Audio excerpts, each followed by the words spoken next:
सावन के पावन दिन हवे,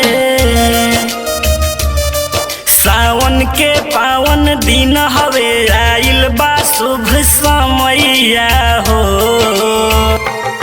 सुन लागेला तुहर कलैया हो,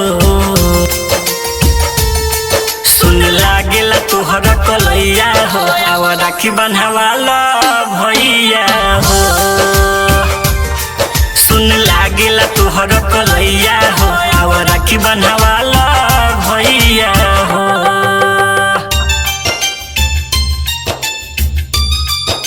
recording by Khushboo studio Harsiddhi. DJ Manish Raxaul.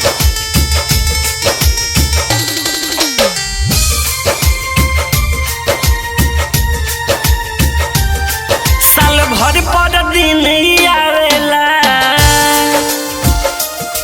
भाई बहन के प्यार बढ़ावेला।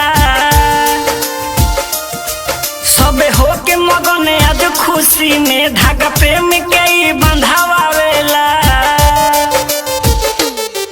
सदा रहियो तू सलामत हो, सदा रहियो तू सलामत हो। आवे ना दुखवा बोलैया हो, सुन लागेला तुहर कलैया हो,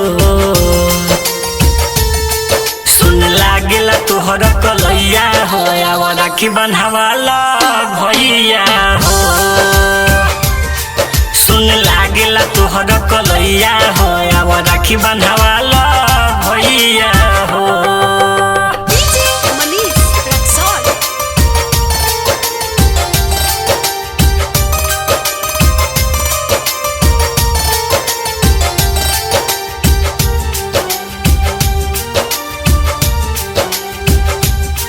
चाहे धन दौलत ना रुपैया हो, तू जुग जुग जिया भैया हो। बहिनी के ना तू भूलै हो, बन के रही हो परछैया हो। आलो गोस्वामी सुनना, सूरज अनिल तू सुनना, पड़िले तोहरा पैया हो। सुन लागेला तुहर कलैया हो,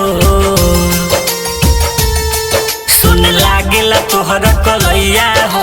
आवा राखी बन्हवाला भैया हो,